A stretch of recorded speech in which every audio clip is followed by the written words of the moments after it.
Greetings, YouTube audience. I thought I would take a break just for the HE double hockey sticks of it from my cumulative case for the Bible and talk about another topic for this video.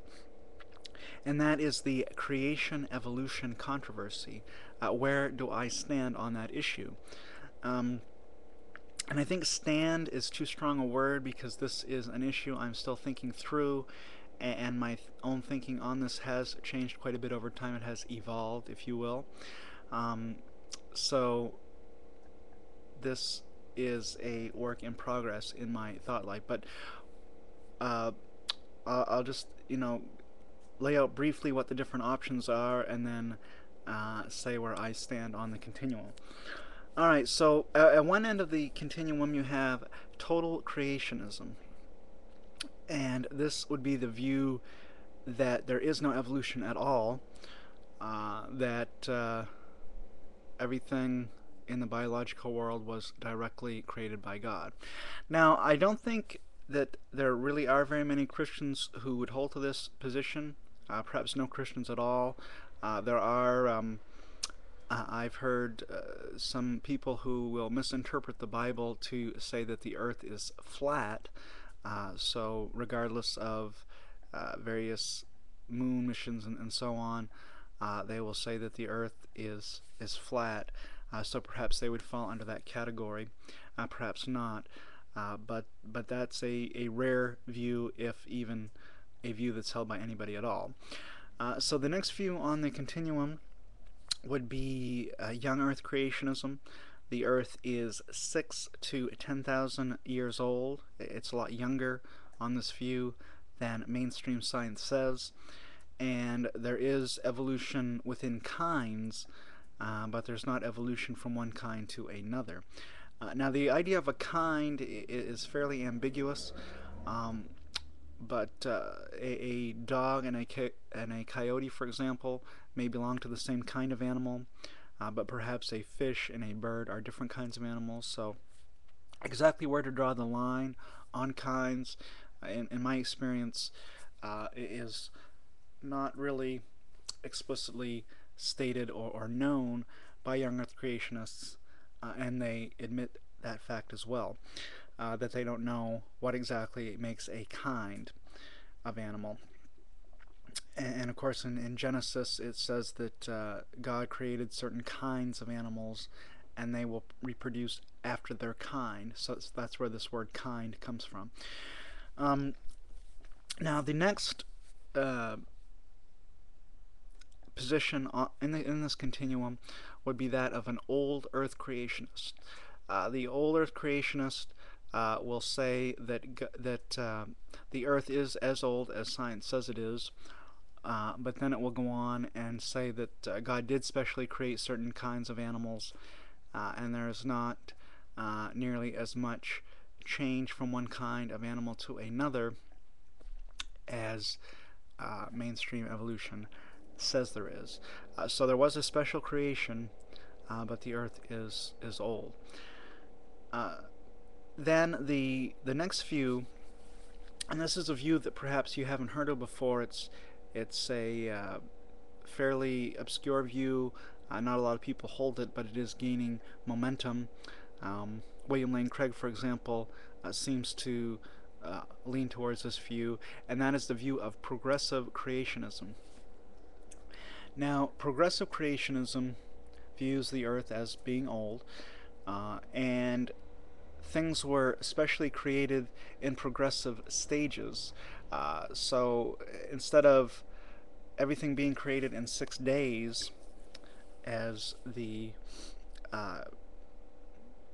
young Earth creationist interpretation of Genesis 1 would suggest, there were long periods of time during which things, according to the providential plan of God, there were progressive stages where things were created. So in an early eon, you have trilobites, and then maybe the trilobites die off, and a million years later, God creates the next animals, which would be the uh, and I'm not sure if this is correct, but just for illustration, let, us say that the second layer of the geologic column is uh, rodents. So we have different stages of things being created, and there's a plan to it.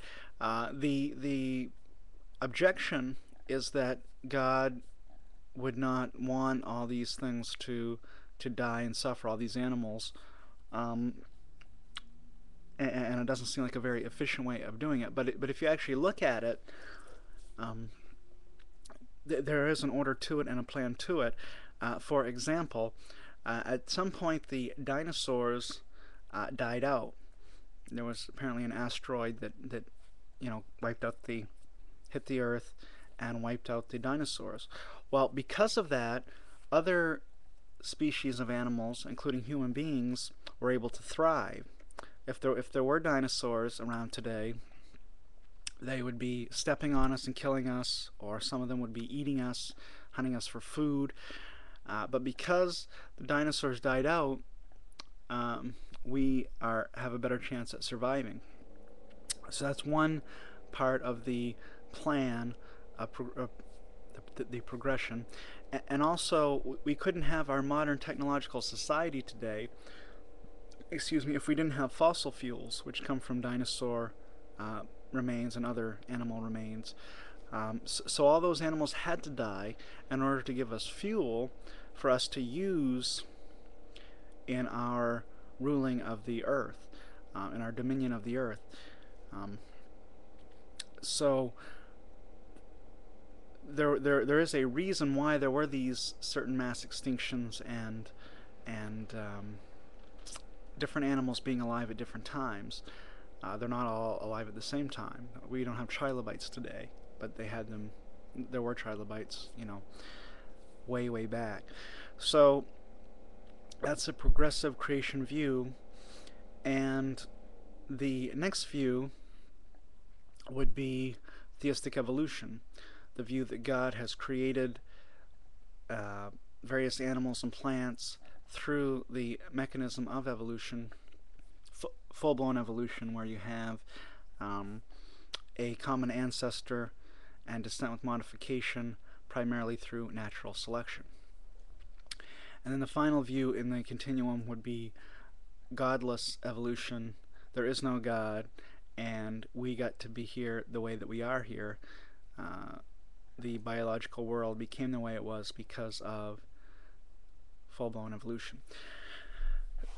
Now, my own particular view, I've held to young Earth creationism and old Earth creationism, and moved up through the scales. I said this is something that I'm still thinking through. What I would describe my own view as being somewhere between progressive creationism and theistic evolution, and how I would describe that is by calling it soft theistic evolution.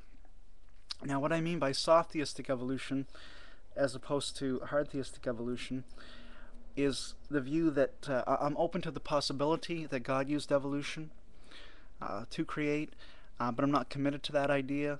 I'm open to it being incorrect, and I think it's compatible with the Bible, although perhaps not compatible with good science. So that's my own personal view. You don't have to agree with it, but that's what I think.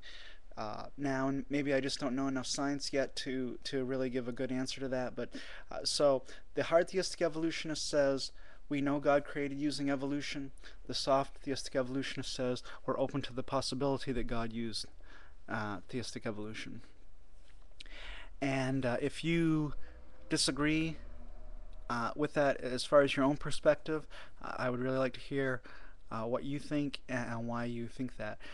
So this would be really a question to other Christians, because if you're not a Christian, you're probably just going to go with the mainstream science of evolution, and the question really doesn't arise outside of Christianity, how to reconcile Christian teaching with scientific teaching. Thank you. Bye. Shalom out.